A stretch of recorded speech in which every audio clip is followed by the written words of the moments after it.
Madeline Carter was 3 hours into her evening delivery shift when she realized two things. Her feet hurt, and she was exactly $127 closer to Columbia Law School than she'd been this morning.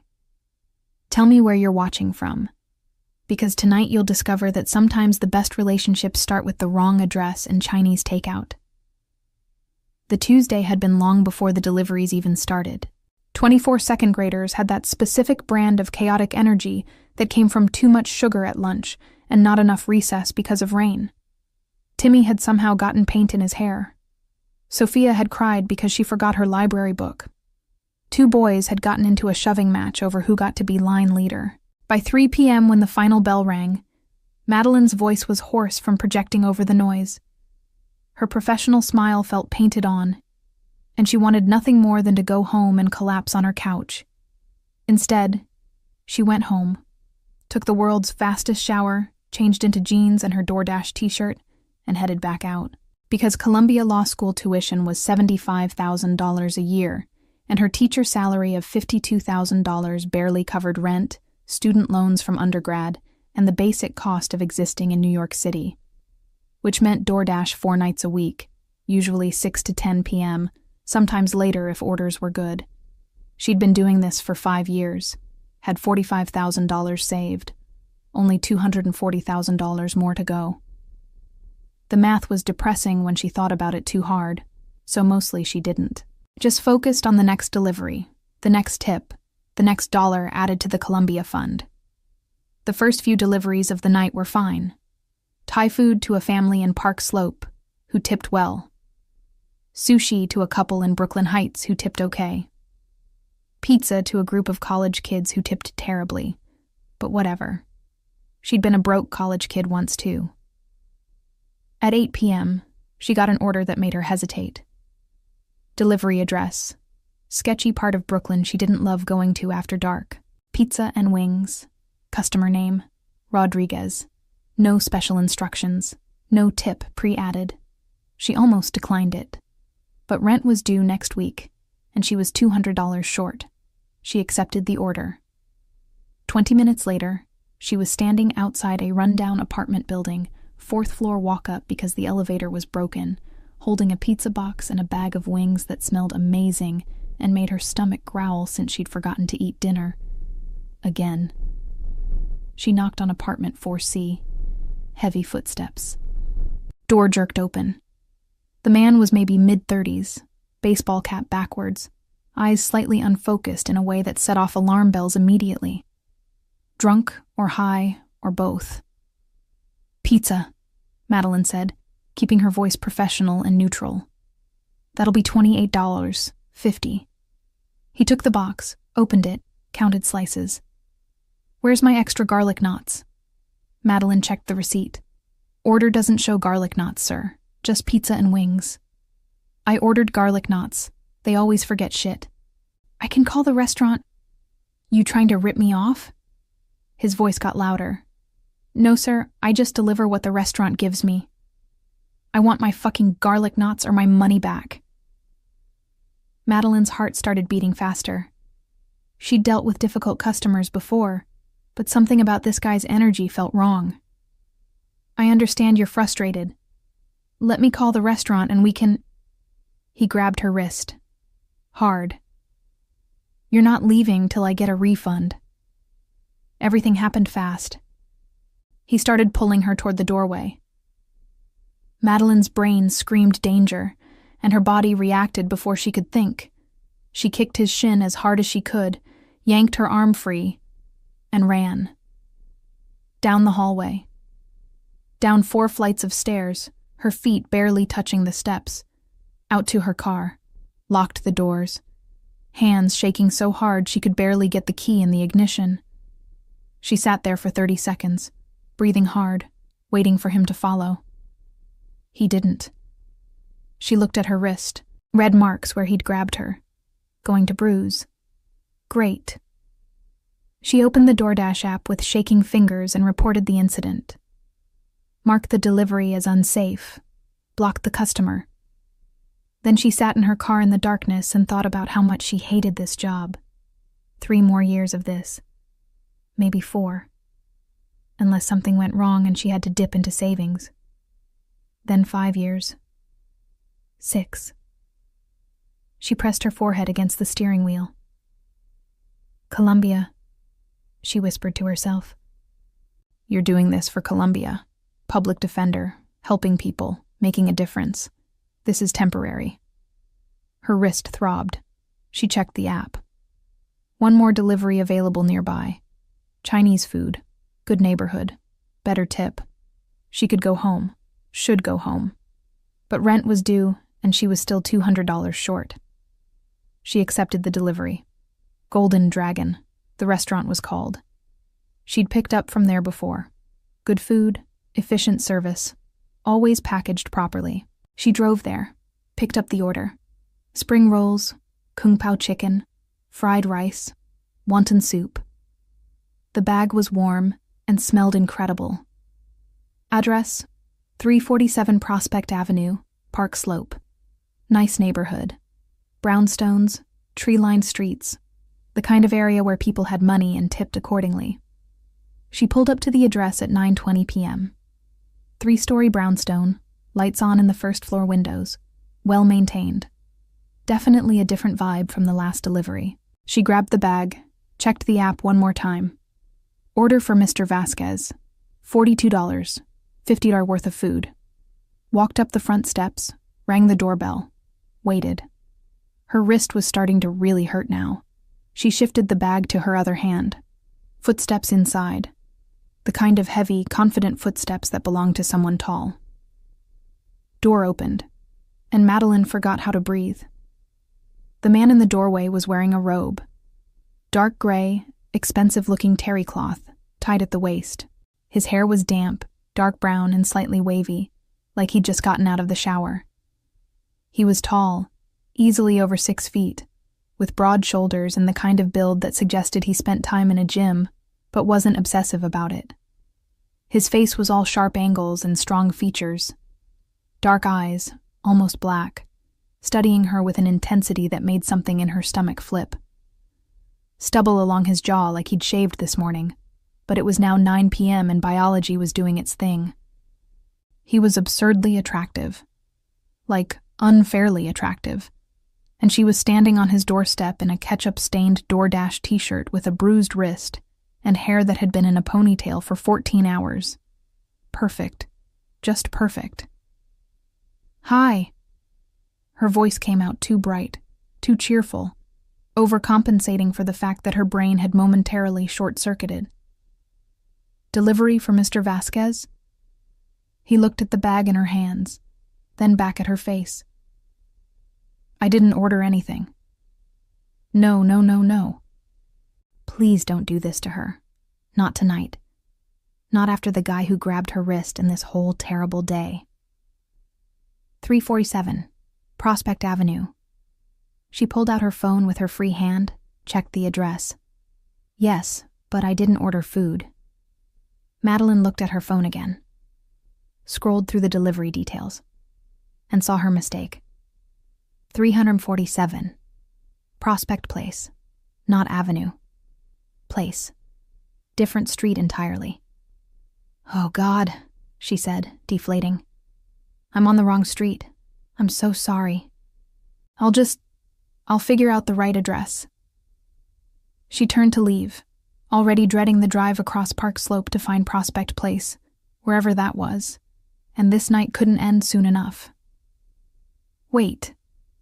She stopped, turned back. He was looking at her wrist, at the red marks that were definitely going to turn into bruises. What happened? His voice had changed, still deep, but sharper, concerned. Nothing. Wrong delivery, bad customer. It's fine. It's not fine. Someone grabbed you. It's handled. I reported it. Look, I'm really sorry for bothering you. I need to get this food to the right address. It's raining. She blinked. What? He nodded toward the street. She looked. Sure enough, rain had started while she was standing there. Light, but steady. Of course. Of course it was raining. Why wouldn't it be raining? I'm aware. she said, trying not to sound as defeated as she felt. You're going to get soaked driving across Brooklyn in the rain to deliver cold Chinese food to someone who's probably already called to complain. That's kind of my job. Come inside. What? Come inside. Dry off. I'll order you an Uber to the right address. You shouldn't be driving when you're shaking. Was she shaking? She looked at her hands. Oh, yeah. She was definitely shaking. I'm fine. You're not fine. Someone assaulted you an hour ago, and now you're standing in the rain trying to deliver food to the wrong address. Come inside. It wasn't a request. Wasn't even really an offer. It was just a statement. Said with the kind of quiet certainty that made it feel reasonable instead of crazy. Madeline's brain said, stranger danger. This is how horror movies start. Girl delivers food to wrong house. Man in robe invites her inside. She's never seen again. But Madeline's brain also said, he has kind eyes, and you are shaking, and it is raining. And honestly, what is he going to do, murder you over Chinese food? Just for a minute, she heard herself say. He stepped back, held the door open. She walked inside. The brownstone interior was not what she expected. Exposed brick walls, warm lighting, modern furniture that managed to look both expensive and comfortable. Hardwood floors, high ceilings, art on the walls that looked real, and probably was. Everything was immaculately clean but lived in. This was not the home of someone who ordered Chinese delivery. This was the home of someone who had a private chef or something. Kitchen's this way, he said, already walking. She followed him through the living room into an open-concept kitchen with marble countertops and restaurant-quality appliances. He pulled out a bar stool at the counter. Sit. She sat. He disappeared for a moment, came back with a towel, handed it to her. For your hair. Thanks. She dried her hair, her face, her arms. The towel was soft and probably cost more than her entire outfit. He took the Chinese food bag, set it on the counter, pulled out the containers, opened them, examining the contents. Kung Pao chicken, he said. Fried rice, spring rolls, wonton soup. That's what Mr. Vasquez ordered. Or someone did. What? He looked at her. Chinese is my second favorite food. What's first? Italian. I'm traditional that way. There was something in his voice. Dry humor, maybe? That made her almost smile despite everything. Well, Mr. Vasquez is going to be very disappointed when his second favorite food doesn't show up, Madeline said. The food's here. Wrong address, but here. You're wet and shaking. I haven't had dinner. He pulled 2 plates from the cabinet. Seems wasteful to let it go cold while you drive across Brooklyn. Wait, was he suggesting... Are you asking me to have dinner with you? I'm saying it would be practical. You need to eat. I need to eat. The food is here. You're a stranger. Ennio Marchetti. He extended his hand across the counter. Now I'm Ennio Marchetti, owner of this brownstone and appreciator of Chinese food, not a stranger. She stared at his hand for a second. Large hand, calloused in places, strong-looking. Not the soft hands of someone who only pushed papers. She shook it. Madeline Carter. Nice to meet you, Madeline Carter. Now you're not delivering to a stranger. You're having dinner with an acquaintance. Much less concerning. This is insane. Probably, but it's 9:30 on a Tuesday. You've had a terrible day and I'm offering you Chinese food. There are worse offers. He had a point. And honestly, her day had been so bizarre already that eating Chinese food with a stranger in a robe barely registered on the weird scale anymore. Okay, she said, but I'm paying for my half. The customer already paid. This one's on Mr. Vasquez. I don't think that's how it works. I don't think any of this is how it works, but here we are. He divided the food between 2 plates with the casual efficiency of someone who cooked often. Handed her chopsticks and a fork, like he wasn't sure which she preferred. She took the chopsticks. They ate in silence for maybe 30 seconds before Madeline's stomach growled audibly. "When did you last eat?" Ennio asked. "Lunch, maybe. I think I had a granola bar around noon." "You think?" "Teaching second graders doesn't leave a lot of time for meals. You kind of just grab food when you can and hope you remember to chew." "You're a teacher. Elementary. PS 321. Second grade. 24 kids, all of whom have more energy than any human should legally possess. And you do delivery at night." It wasn't a question, but she answered anyway. 4 nights a week, sometimes 5. "That's a lot. Columbia Law School is expensive." He paused with his chopsticks halfway to his mouth. "Law school. Eventually, I'm saving. Have been for 5 years. Should be able to afford it in another 3 years, maybe 4. Depends." "Depends on what?" "If my car dies, if I get sick and have to dip into savings, if rent goes up again, if..." She gestured vaguely. "Life. That's a long time to wait for something you want." "Yeah, well, not all of us have money for $300,000 law degrees just lying around." She said it without bitterness, just statement of fact, but it came out sharper than intended. She winced. "Sorry, I didn't mean... It's true. You're right." He took a bite of chicken, chewed thoughtfully. "What kind of law?" "Public defender, or non-profit work. Something where I can actually help people who need it, not just people who can afford to pay for it." "Admirable. Or naive, depending on who you ask." "I'd say admirable." The way he said it, quiet and certain, made something in her chest warm. They ate in companionable silence for a few minutes. The food was good. Really good. She'd been smelling it in the car, and now actually eating it was almost enough to make her forget what a disaster the evening had been. Almost.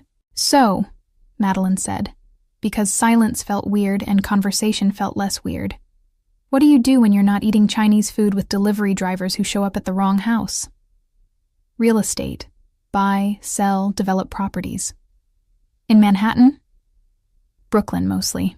Some Manhattan. I prefer Brooklyn. Hence the brownstone." "Hence the brownstone.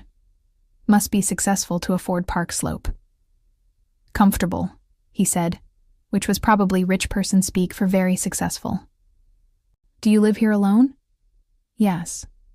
Big space for one person." "I like space. Fair enough." "What about you?" he asked. "Where do you live?" "Also Brooklyn, Prospect Heights. Small apartment, 1 bedroom. Rent controlled, thank God, or I'd never survive." "How long have you been in New York?" 7 years. Moved here for college, stayed after graduation. "You?" "Born here. 3rd-generation New Yorker. Italian family, Brooklyn roots." That explained the last name. Marchetti. Italian. "Do you speak Italian?" "Fluently." "Show off." He smiled. Small smile, barely there. But it transformed his face from intimidating to almost approachable. Almost. Madeline's phone buzzed. She checked it. DoorDash notification. Customer requesting delivery status update. "Mr. Vasquez is getting impatient," she said. "Let me guess. He's called the restaurant. They've told him the driver has his food. He's confused and annoyed." "Probably." "Call him. Tell him you delivered to the wrong address. But the food has been consumed by a grateful wrong address resident who will gladly pay for it. Give him this number." Ennio pulled out his phone. "I'll handle the complaint." "You don't have to. I'm eating his food. It's only fair." He had a point. She called the restaurant, explained the situation to a manager who sounded more amused than annoyed, gave them Ennio's number, was told they'd handle it with the customer, and Ennio directly. "Done," she said, hanging up. "You're now officially responsible for Mr. Vasquez's dinner disappointment. I can live with that burden. They finished eating. Ennio cleared the plates without asking, loaded them in the dishwasher with practiced efficiency. Madeline checked the time. 10:15 p.m. I should go. Long day tomorrow. More second graders who need to be convinced that running with scissors is a bad idea. How's your wrist? She'd honestly almost forgotten about it in the past hour of bizarre, normal dinner conversation with a stranger who wasn't a stranger anymore. She looked at it. Still red. Definitely going to bruise. But not as painful as it had been. It's fine. Let me see. Before she could protest, he was around the counter, taking her hand gently, examining the marks. His hands were warm, careful. The touch was completely clinical, but somehow still made her heart do something stupid in her chest. Ice, he said. 20 minutes when you get home. Ibuprofen if you have it. If it's still swollen tomorrow, get it checked. You a doctor in your spare time? I've seen enough injuries to know what needs attention.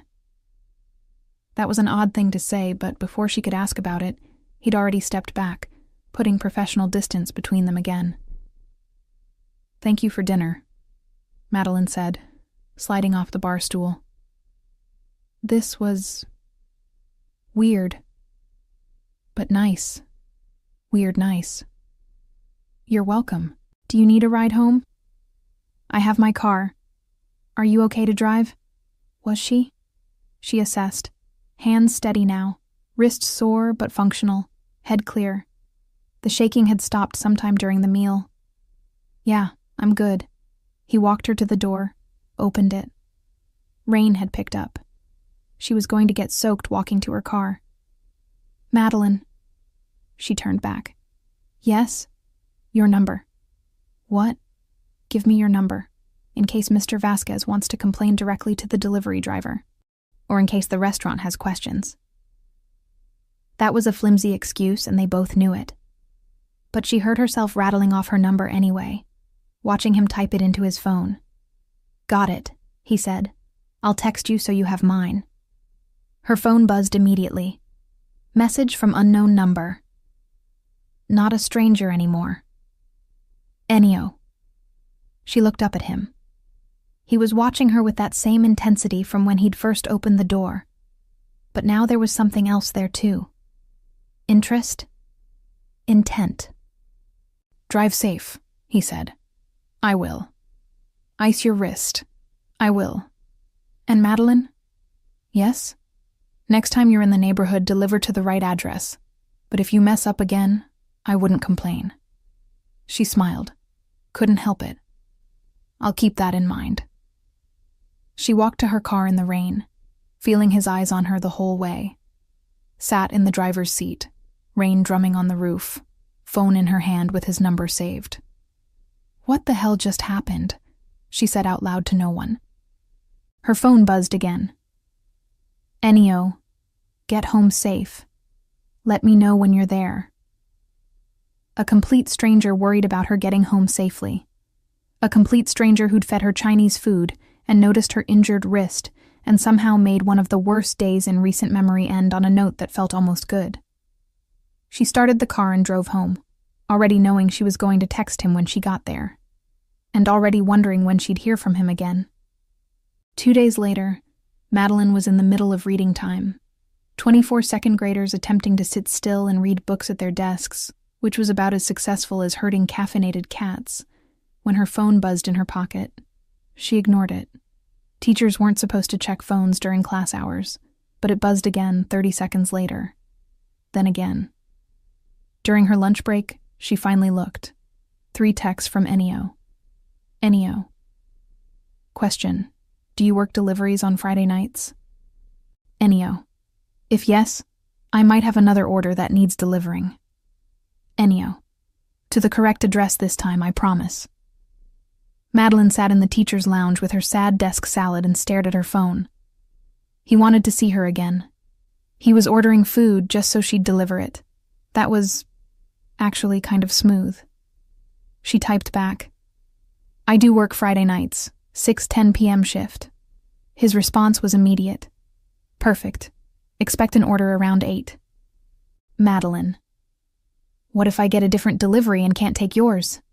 Ennio. I'll request you specifically in the notes. That's allowed, isn't it? Madeline. Technically, yes. Drivers can refuse requests, but most don't. Ennio. Then I'll request you, and you won't refuse. The confidence was borderline arrogant, but somehow on him it worked. Madeline. Pretty sure of yourself. Ennio. Just optimistic. Madeline. What are you ordering? Ennio. Chinese, obviously. She smiled at her phone like an idiot. Rachel, her fellow second-grade teacher and best friend, sat down across from her with a container of leftover pasta. Why are you smiling at your phone like that? Like what? Like you're texting someone interesting, someone male and interesting. I'm not Maddie. I've known you for 4 years. You have exactly one smile and that's not it. Who is he? Madeline considered lying, decided against it. Remember Tuesday when I had that terrible delivery shift? The guy who grabbed your wrist? Yeah, I remember. I told you to report him and quit that job. I did report him, not quitting the job. But after that, I delivered to the wrong address. Okay. And the guy who answered the door invited me in for dinner. Rachel's fork stopped halfway to her mouth. I'm sorry, what? I know how it sounds. You had dinner with a stranger? Maddie, that's literally the beginning of every crime documentary. It wasn't like that. He was nice. Noticed my wrist, made sure I was okay, said I shouldn't drive while I was shaking. We ate Chinese food, talked. That was it. That was it? He asked for my number. Of course he did. And now he's ordering food on Friday specifically so I'll deliver it. Rachel was staring at her. This is either the sweetest meet-cute ever, or you're about to be kidnapped. I can't tell which. Not kidnapped. I looked him up. Ennio Marchetti. He owns a real estate development company in Brooklyn. Totally legitimate. Multiple properties, actual business, the whole thing. You Googled him. Of course I Googled him. I'm not an idiot. Just an idiot who has dinner with strangers who answer the door in robes. It was a very nice robe. Rachel laughed. Oh my God, you like him. Did she? She'd thought about him exactly 14 times since Tuesday, which was a lot. Possibly too much for someone she'd met once under bizarre circumstances. I don't know him well enough to like him. But you want to know him better. Maybe. Definitely. You're smiling again. Madeline put her phone face down on the table. It's probably nothing. He's probably just being nice. Men don't order food from specific restaurants and request specific delivery drivers just to be nice, Maddie. He's interested. We'll see. Wear something cute on Friday. I'll be in my DoorDash shirt covered in whatever the second graders decide to spill on me that day. Wear something cute under the DoorDash shirt then. Trust me on this. Friday arrived. Madeline tried not to think about it all day, which meant she thought about it constantly. She got through her teaching day without any major disasters. Logged into DoorDash at 6 p.m. Started her shift. First delivery, Thai food. Second delivery, pizza. Third delivery, sushi. At 7:55 p.m., an order popped up. Golden Dragon, Chinese food, delivery to 347 Prospect Avenue, Park Slope. Special instructions. Request driver Madeline C. if available. Her heart did something acrobatic in her chest. She accepted the order, picked up the food 20 minutes later. Kung Pao chicken, fried rice, spring rolls. Same order as Tuesday. Like he just reordered the exact same meal. She drove to his brownstone, parked, walked up the front steps. This time she was wearing clean jeans and a dark green sweater under her delivery vest, because Rachel's advice had somehow infiltrated her brain. Rang the doorbell. The door opened almost immediately, like he'd been waiting. Ennio was wearing jeans and a dark gray Henley, hair slightly damp again, like he'd timed his shower to right before she arrived. Same intense dark eyes, same strong features, same presence that made the doorway feel suddenly smaller. "Hi," Madeline said. "Hi. Chinese food, order for Ennio Marchetti." "That's me." "I know." They looked at each other. The air felt charged with something Madeline couldn't quite name but definitely felt. "Are you going to invite me in?" she asked. "Or did you actually just want the food this time?" "I want you to come in. Food's secondary." Oh, that was direct. "I'm working." "Take a break. 30 minutes. Like last time." "You're assuming I want to take a break." "You drove here. You could have refused the order. You didn't. So yes, I'm assuming." He was right. She could have refused. Plenty of drivers did when they got requests for specific customers. But she'd accepted it immediately, hadn't even hesitated. 30 minutes, she agreed. He smiled. That same small smile from Tuesday that transformed his entire face. "Come in." She followed him to the kitchen again. He took the food, started unpacking it while she shed her delivery vest, draped it over a bar stool. "Drink?" he asked. "I have wine, beer, water, coffee if you want to be ambitious." "Wine sounds good." He poured 2 glasses of red from a bottle that was definitely more expensive than the ones she bought at Trader Joe's on her budget. They sat at the counter with their food between them, and it felt oddly comfortable for 2 people who'd met once under extremely weird circumstances. "How was your day?" Ennio asked. "Chaotic. One of my kids decided to conduct a science experiment by mixing paint and glue. Results were predictable and messy. How was yours?" "Meetings, paperwork, the glamorous life of real estate development." "Do you like it? The work?" He considered the question. "It's what I do. Whether I like it is irrelevant." That's a depressing philosophy. Practical philosophy. Sometimes work is work, and enjoyment is secondary to necessity. "Is that why you do it? Necessity?" "Family business. I inherited the company young. Wasn't much choice involved." There was something in his voice. Not quite bitterness, but not contentment either. Like he was saying something true but not complete. "What would you do if you did have a choice?" Madeline asked. He looked at her. Really looked at her. Like the question surprised him. Like no one had asked him that in a very long time. "I don't know," he said finally. "I stopped thinking about it years ago. That's sad. That's life. Those aren't the same thing." He smiled again. "You're optimistic." "I'm a 2nd grade teacher. Optimism is a job requirement. If I wasn't optimistic, I'd have quit when Timmy tried to eat glue on day 3. "Did you stop him?" "Eventually, after consulting with his parents and implementing a no-eating craft supplies policy." Ennio laughed. Actual laugh, not just smile. And the sound was low and genuine, and did things to Madeline's chest that were probably inadvisable. They talked for an hour, then 2 hours. Madeline's 30-minute break became an entire evening, her delivery shift forgotten, other orders popping up on her phone and going ignored. They talked about everything. Her teaching stories, his real estate disasters, New York neighborhoods, favorite books, worst movies, whether pizza was a breakfast food. She said yes. He said only if leftover. They agreed to disagree. At 10:30 p.m., Madeline's phone rang. "Rachel, I should get this," she said apologetically. "She'll assume I'm dead in a ditch if I don't answer." Ennio nodded. "Hey, Rach. Where are you? You were supposed to be done at 10. It's 10:30. I've been texting you for an hour. Are you okay? Do I need to call the police?" "I'm fine. I'm at a delivery that's running long." "You're at his house, aren't you?"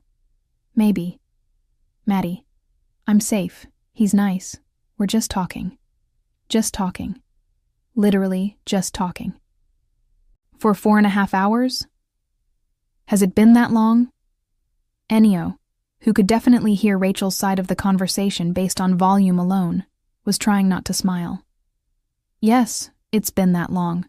Either he's the best conversationalist in Brooklyn or you like him.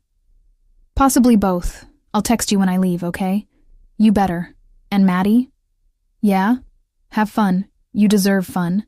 Just also be careful. I will. Promise. She hung up. Sorry about that. Best friend. She worries. Understandable. You're sitting in a stranger's house at 10:30 on a Friday night. You're not a stranger anymore. No? No. Strangers don't know about my glue-eating students or my opinions on breakfast pizza. Fair point. He stood, started clearing plates. You should go. It's late. You have work tomorrow. Did she have work tomorrow? She mentally checked her schedule. Saturday, which meant she'd planned to do laundry and meal prep and maybe get some grading done and... Actually, I'm off tomorrow. Teacher development day on Monday, so we get a 3-day weekend. Lucky you. Yeah. They looked at each other. The kitchen suddenly felt very small. Do you want to do something tomorrow? Ennio asked. Not a delivery? Actual date, dinner, or lunch, or coffee, whatever you prefer. Her heart was pounding. Are you asking me out? Yes. Okay, yes. Dinner works. 7 p.m.? 7 p.m. I'll pick you up. Text me your address. Or I could meet you somewhere. I'll pick you up, Madeline. That's what people do on dates. Right, dates. This was a date. They were going on a date. An actual intentional date with a man she'd met by delivering Chinese food to his wrong address. Her life was weird. Okay, she said. 7 p.m. I'll text you my address. He walked her to the door again. This time she was prepared for the rain. It was dry outside, clear night, stars barely visible through the city light pollution. Drive safe, he said. I will. And Madeline? Yes? I'm glad you delivered to the wrong address. She smiled. Me too. The next morning, Madeline woke up to a text from Ennio. Ennio. Good morning. Confirming you're still alive and didn't crash into a tree while driving home smiling at your phone. She laughed out loud at her empty apartment. Madeline. Alive. No trees harmed. How did you know I was smiling? Ennio. Lucky guess. Over the next weeks, a pattern developed. Ennio would order Chinese food 3 times a week. Always requested Madeline. She'd deliver it, stay for dinner, leave hours later. Between deliveries, they texted. Morning good mornings. Stories about her day with the kids. Photos of city sunsets. Random observations. Late-night conversations when she couldn't sleep, and apparently neither could he. After 3 weeks of Chinese food dinners, he asked her to an actual restaurant. Italian. Small place in the West Village. The kind that didn't have menus because the chef just cooked whatever was fresh that day. Ennio ordered in fluid Italian, the kind that came from growing up speaking it, not learning it in a classroom. The waiter smiled and nodded and disappeared into the kitchen. Show off, Madeline said. Family language. My grandmother would disown me if I didn't speak it properly. Is your family still in Brooklyn? Scattered. Some still here, some in Italy. We're a sprawling group.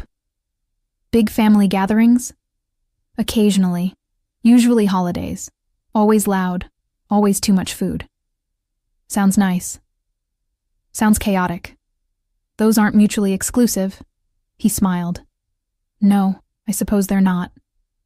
The food was incredible. Multiple courses, each one better than the last. Wine paired perfectly.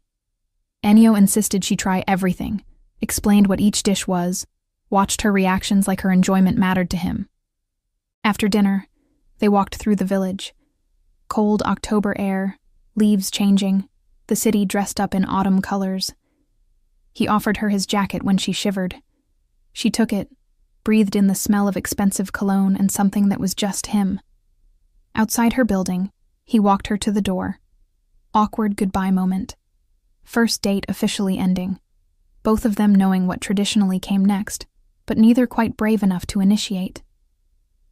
"I had a really good time," Madeline said. "So did I." Beat of silence, her heart pounding, his eyes intense on hers. "Can I kiss you?" he asked. Oh, thank God he asked first, because she'd been standing there wondering if she should just go for it or wait or... "Yes." He stepped closer, cupped her face gently with one hand, leaned in slow, giving her time to change her mind. She didn't change her mind. His lips touched hers, soft, testing, careful. She kissed him back, hands resting on his chest, feeling his heartbeat under her palms. The kiss deepened. His other hand came up to the back of her neck, fingers threading through her hair. She made a sound that was probably embarrassing, but she didn't care because this was... He pulled back slightly, foreheads touching, both of them breathing harder. "That was..." she started. "Yeah. Should we?" "Probably." Neither of them moved. He kissed her again. Longer this time, more insistent. Like now that they'd started, he wasn't quite ready to stop. When they finally broke apart for real, both of them were smiling. "Good night, Madeline." "Good night, Ennio." She watched him walk to his car, waited until he drove away, then went upstairs to her apartment and immediately called Rachel. "He kissed you. How did you... You're calling me at 11 p.m. You only call me this late for emergencies or boys. Since you're not crying, I'm assuming boy. Specifically, Chinese food boy kissed you. His name is Ennio, and yes, he kissed me. And it was really good. Like really, really good." Details. Madeline told her everything. The restaurant, the walk, the jacket, the kiss, all of it. "Maddie," Rachel said when she finished, "this man is wooing you. Like properly old school wooing you." "Is that still a thing people do?" "Apparently, yes. How do you feel about it?" How did she feel about it? Excited, nervous, happy in a way she hadn't been in years. Like maybe this weird wrong delivery meet cute was turning into something real. "I think I really like him," Madeline admitted. "Then enjoy it. You deserve someone who woos you. Just also, be careful, I know. I was going to say keep me updated so I can live vicariously through you. But sure, be careful too." Over the following weeks, they fell into an easy rhythm. Friday and Saturday nights became date nights. No deliveries, just them. He took her to restaurants she could never afford on her teacher salary, and never made her feel bad about it. Introduced her to hole-in-the-wall places only locals knew. Taught her to appreciate good wine without being pretentious about it. During the week, she still did deliveries but stopped on Fridays and Saturdays. DoorDash income dropped slightly, but she didn't care. Some things were worth more than $200 a week. She had a toothbrush at his place now. Spare clothes in a drawer. He had coffee creamer she liked in his fridge even though he drank espresso black. They were together. Officially, exclusively, seriously together. And Madeline was falling in love with him, which should have terrified her, but somehow felt right. But there were things she noticed. Things that didn't quite add up. Men in expensive suits visiting his brownstone, staying for 20 minutes, leaving. Conversations in rapid Italian and hushed tones when he thought she wasn't listening. Phone calls he always took in another room. The way building staff looked at him, not just respectfully, but almost deferentially. One time she'd shown up unannounced. He'd said to drop by whenever, and walked in on 4 men in suits sitting in his living room. The conversation stopped the instant she appeared. Everyone looked at her. Ennio had smoothly excused himself, walked her to the kitchen, said, "Give me 5 minutes," and closed the door. She'd waited in the kitchen for 10 minutes. Heard low voices, heard the front door open and close multiple times. When he came back, He'd kissed her hello like nothing had happened and asked about her day. Real estate developers didn't have meetings that secretive. Real estate developers didn't have that many men in suits visiting on a random Tuesday evening. Real estate developers didn't inspire that particular kind of deference she saw in people's eyes when they recognized Ennio. Madeline wasn't stupid. She'd grown up in Brooklyn. She'd seen enough movies. She could add 2 and 2 together. Ennio Marchetti was connected. Probably Mafia. Definitely something more than just real estate. The question was, did she care? She thought about it. Really thought about it. Spent a week turning it over in her mind. He'd never been anything but kind to her. Respectful. Attentive. Made her laugh. Made her feel seen. Supported her Columbia dreams without trying to take over or make her feel small. Listened when she talked about her students. Remembered details about her life. Treated her like she mattered. Whatever he did for work, whatever family business he was involved in, he kept it separate from her. She never felt unsafe. Never felt pressured. Never felt like she was in danger. So did it matter? Should it matter? She decided. Yes, she wanted to know. Not because she was scared, but because she wanted to know him. All of him. She just had to figure out how to ask. The opportunity came 8 weeks after their first date. They were at his place on a Wednesday night.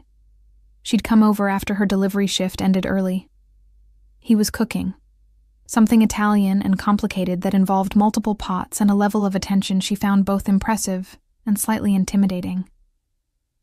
She was sitting at the counter drinking wine, telling him about a kid who'd decided to reorganize the entire classroom library by color instead of by reading level.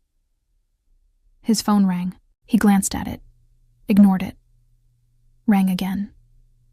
He sighed, wiped his hands on a towel. "Sorry, 1 second," answered in Italian.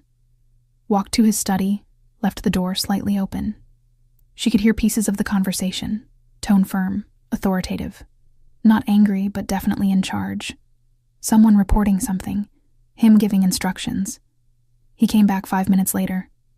"Sorry," he said. "Work. Real estate emergency at 8 p.m. on a Wednesday?" She kept her voice light, curious, not accusatory. He paused, hands returning to the stove. "Something like that." She took a breath. Now or never. "Ennio, can I ask you something?" "Always." "The real estate business, that's the legitimate part, right?" His hands went still. He turned off the burner, turned to face her slowly. "What are you asking, Madeline?" "I'm asking if you're connected, if there's more to your work than buying and selling properties." Long silence. He studied her face, looking for something. Fear, maybe. Judgment.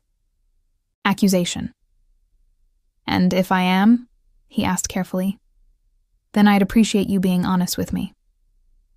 "How long have you suspected?" "Week 2, maybe. Pretty sure by week 4, certain by week 6. His eyebrows rose. "Week 6 was a month ago." "I know. You've known for a month and you didn't ask. I wanted you to tell me when you were ready. And honestly," she met his eyes, "it didn't change how you treated me. You were never anything but good to me. So whatever else you did, that mattered more." He stared at her for a long moment. Then he walked around the counter, sat on the stool next to her. "Ask me what you want to know. Are you in the Mafia?" "My family runs an organization, has for 3 generations. We control territory in Brooklyn, handle certain businesses, provide protection. Some of it's legal, most of it isn't. Drugs, trafficking." His jaw tightened. "No, never. Those are lines I won't cross. Some things aren't worth the money. But other things. Yes, other things." She absorbed this, sipped her wine, processed. "Is it dangerous?" "Sometimes. I'm careful. I have security. I follow rules that keep me relatively safe. But yes, there's risk. Would I be in danger, being with you? He took her hand. I would protect you with everything I have. But the association itself brings risk. People who know you're with me might try to use that. I can't promise you'll never be affected. Have you told people about me? My family knows. My closest associates know. I haven't advertised it, but I haven't hidden you either. Should I be scared? I don't want you to be scared, but I want you to understand what you're choosing if you stay. She thought about it. Really thought about it. This was the moment where she could walk away. Thank him for being honest. Say it was too much, too complicated, too dangerous. But when she looked at him, really looked at him, all she saw was the man who'd invited her in out of the rain, who'd noticed her bruised wrist, who ordered Chinese food just to see her, who made her laugh and listened to her stories and supported her dreams, who looked at her like she mattered. I'm choosing to stay, she said. Madeline, I'm not naive. I understand what you're telling me, but I also know you. The you that I've spent 2 months with. And that version of you is someone I want to keep knowing. So unless you're secretly a serial killer or traffic children, I'm not. Then I'm staying. Whatever comes with that, we'll figure out. He closed his eyes briefly. When he opened them again, there was something vulnerable there she'd never seen before. You're sure? I'm sure. He pulled her off her stool, into his arms, kissed her. Deep and grateful and full of relief. She kissed him back, hands in his hair, trying to communicate without words that she meant it. She was staying. When they broke apart, he kept his forehead pressed to hers. Thank you, he said quietly. For what? For not running. For asking instead of assuming. For giving me a chance to explain. Everyone deserves that. They stood like that for a moment, before the smell of something burning made them both look at the stove. Your sauce, Madeline said. Fuck. He rushed to turn off the heat, assess the damage. The sauce was salvageable, but definitely less than perfect. We could order Chinese, Madeline suggested. He laughed. I'm not ordering Chinese every time I burn dinner. Why not? It's worked for us so far. He kissed her again, quick and easy. Fair point. A few days later, Sunday afternoon, they were at her apartment. A rare occurrence since his place was bigger and nicer and had a kitchen that didn't require creative problem-solving to cook in. She was grading papers. He was reading. Comfortable silence between them. Tell me about Colombia, he said suddenly. She looked up. What about it? How much do you need, total, for everything? Why? Because I want to know. Humor me. She sighed, set down her pen. Tuition is about $75,000 a year. 3 years. So $225,000 in tuition. Living expenses while I'm a full-time student, maybe another $60,000 total. So roughly $285,000. And you have? About $45,000 saved. So you need $240,000 more. Yes, which is why I'm looking at another 3 or 4 years minimum. No. You didn't let me finish. You were going to offer money. The answer is no. Madeline, Ennio, I appreciate it, really, but I need to do this myself. Why? Because it matters. Because I've worked for 5 years for this. Because if someone just hands it to me, it won't mean the same thing. Pride. Self-respect. He was quiet for a moment, studying her face. Then, what if it wasn't just handing it to you? What if there was a way that let you earn it but accelerated the timeline? What do you mean? I know people. On Columbia's board of trustees. I could make a call, get you a meeting with the scholarship committee. Merit-based. Full application, interview, the works. You'd have to earn it. I'd just open the door. That's still using your connections. I'd get you in the room. You'd have to do everything else. Your grades, your recommendations, your interview, your merit. I'd just make sure they see you instead of your application sitting in a pile of 10,000 others. She wanted to say no immediately. Wanted to insist she didn't need help. But she also wanted Columbia. Wanted law school. Wanted to stop working herself to exhaustion for another 3 years when there might be another way. I don't want to be someone who needs saving, she said quietly. He took her hands. You're not. You're someone who's been fighting alone. I'm offering to fight with you. There's a difference. Her eyes burned. Can I think about it? Of course. No pressure. But Madeline, he squeezed her hands. You're brilliant. You work harder than anyone I know. You deserve this opportunity. If I can help make it happen sooner, why wouldn't I? She called Rachel that night. He offered to help, she said without preamble. With Columbia? He knows people on the board.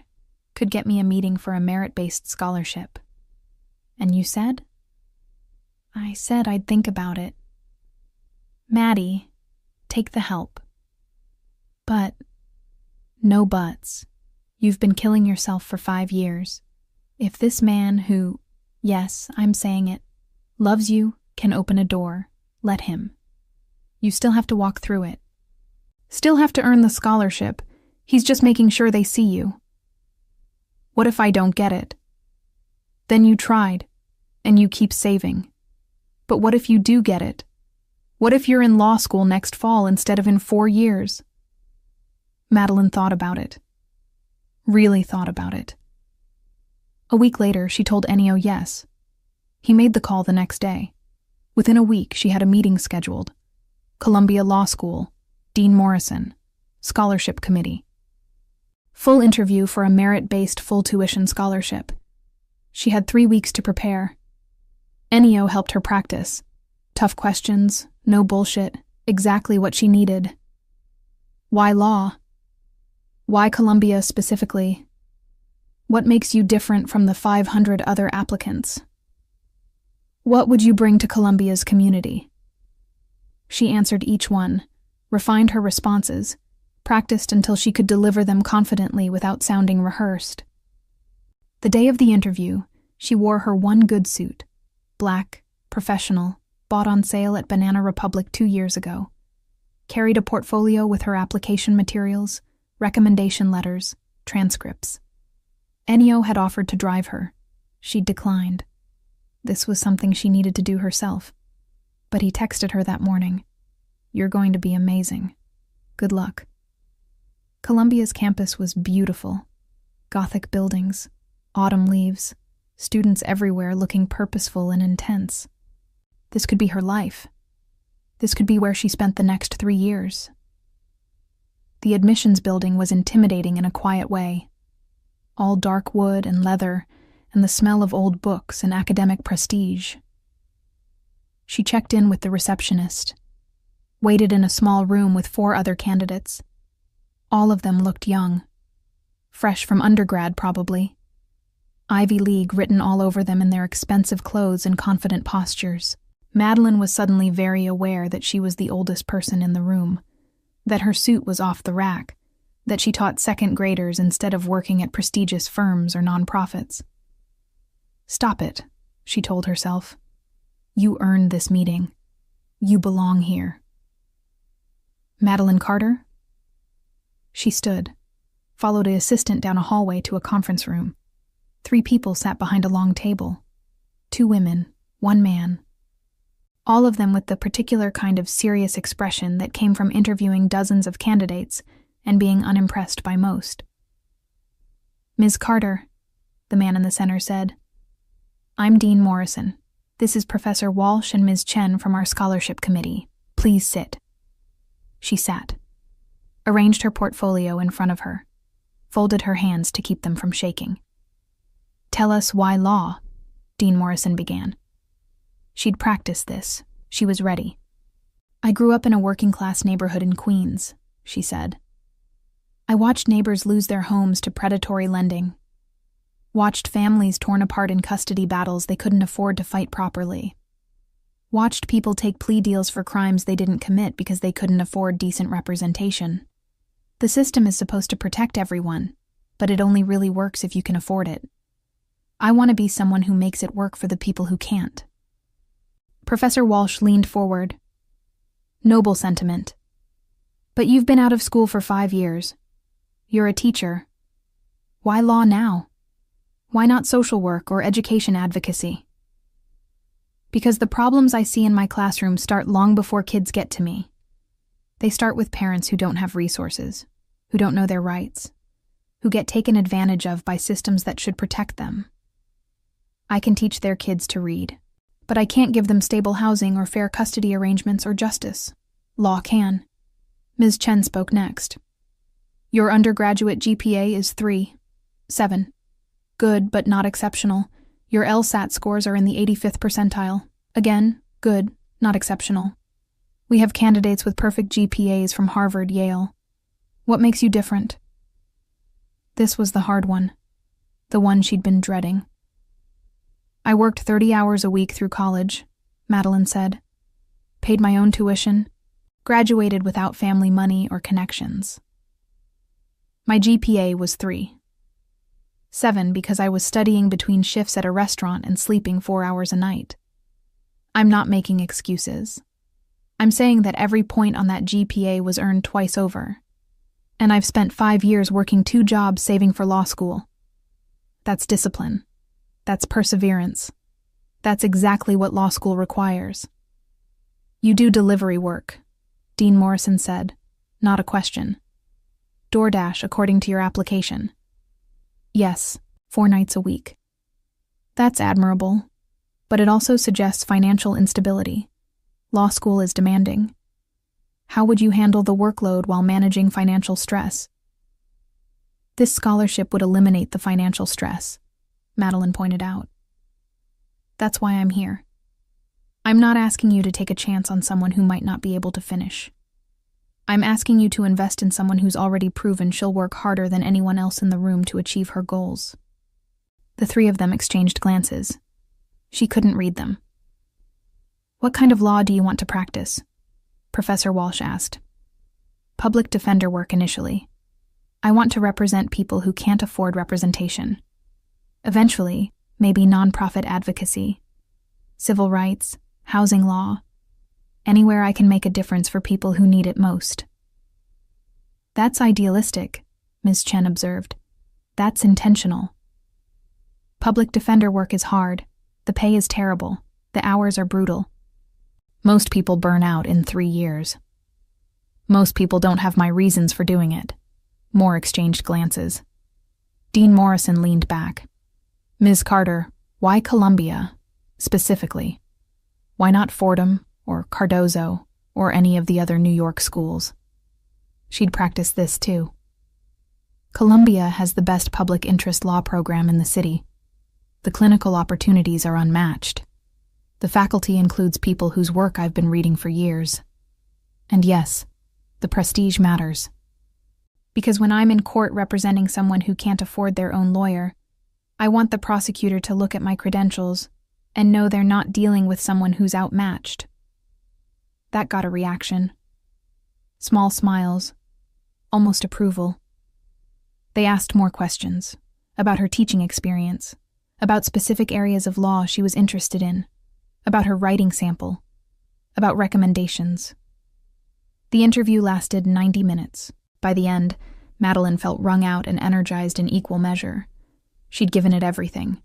Either it was enough or it wasn't. We'll be in touch within 2 weeks, Dean Morrison said, standing. Thank you for coming in, Ms. Carter. Thank you for the opportunity. She walked out of the building, across campus, back to the subway. Didn't let herself think about it. Couldn't process yet. Her phone buzzed. Ennio. How did it go? Madeline. I have no idea. Could be amazing or terrible. Ennio. I'm betting on amazing, Dinner tonight? Celebrate or decompress, whichever you need. Madeline. Definitely yes. I'll come over after I finish grading. That night, she told him everything about the interview. The questions, her answers, the impossible-to-read poker faces of the committee. You impressed them, Ennio said with certainty. You don't know that. I know you. If you gave them even half of what you just gave me, you impressed them. 2 weeks felt like 2 years. She taught her classes, did her delivery shifts, tried not to check her email every 5 minutes. On day 13, an email arrived. Subject line: Columbia Law School, Scholarship Committee decision. She stared at it for a full minute before opening it. Dear Ms. Carter, on behalf of Columbia Law School's Scholarship Committee, I am pleased to inform you. She stopped reading, started crying, read it again to make sure she wasn't hallucinating. Merit-based scholarship, full tuition, 3 years, contingent on maintaining a 3.5 GPA. She was in. She was going to Columbia Law School. She called Ennio, sobbing too hard to speak coherently. Madeline, what's wrong? Nothing's wrong. I got it. I got the scholarship. Silence on the other end, then, I knew you would. Full tuition, 3 years. Ennio, I'm going to Columbia. Congratulations, Madeline. You earned this. I couldn't have done it without you. Yes, you could have. Would have just taken longer. You earned every bit of this on your own merit. She cried more. Happy tears, relief tears, overwhelmed tears. Come over, he said. We're celebrating properly. That night, he cooked an elaborate Italian feast. Multiple courses, too much wine, a cake he'd somehow procured from the best bakery in Brooklyn. They celebrated until midnight, talking about her future, about law school, about all the possibilities opening up. And when he looked at her across the table, eyes soft in the candlelight, she knew this was more than just a relationship that had started with wrong deliveries and Chinese food. This was something real, something that would last. Summer passed. Madeline finished out her teaching contract. The school threw her a goodbye party. Her second graders made her cards with misspelled well wishes and crayon drawings. She cried embarrassingly hard. She quit DoorDash. Her last delivery was symbolic. Chinese food, golden dragon, delivered to Ennio's address on purpose this time. He answered the door with a smile. This feels familiar. Full circle, she agreed. They ate Chinese food and talked about the future.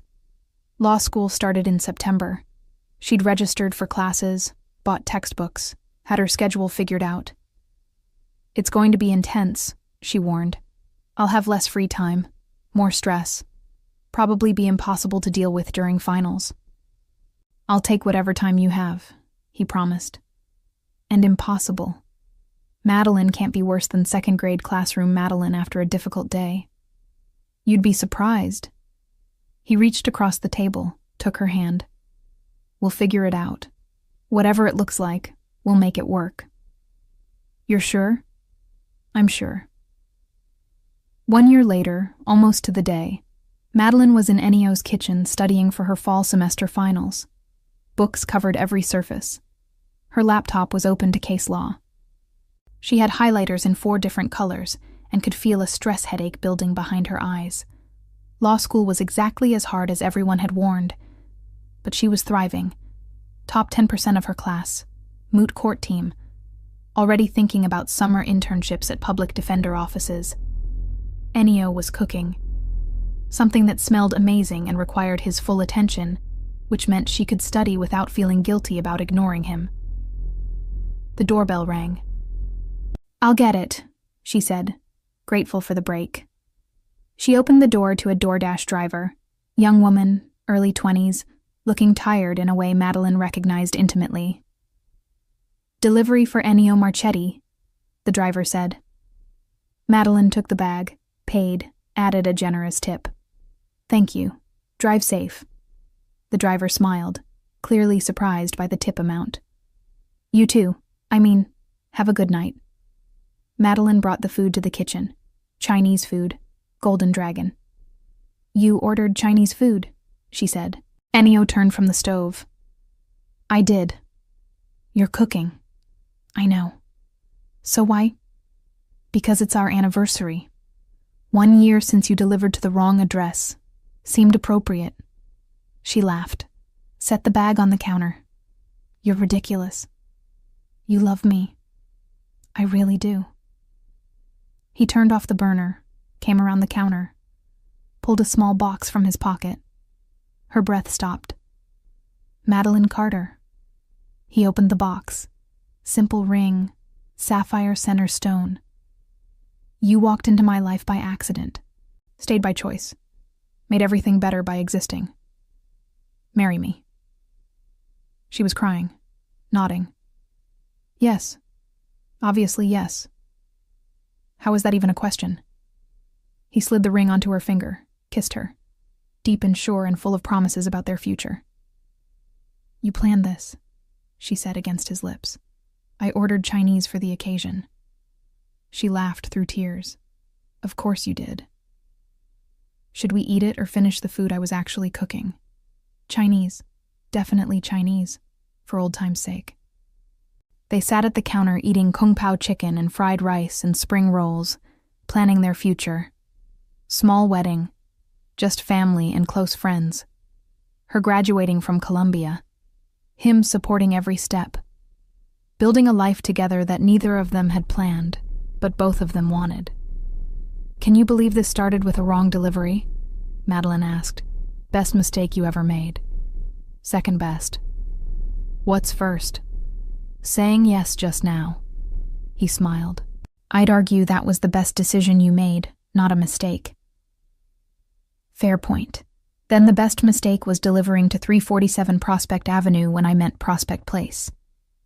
I'll send Mr. Vasquez a thank you card. She laughed, kissed him, looked at the ring on her finger and the man across from her and the Chinese food between them, and thought about how sometimes the best things in life happen when you're not looking for them. Subscribe for more Mafia romance stories. Join our members area for exclusive content. Hit that notification bell so you never miss an upload.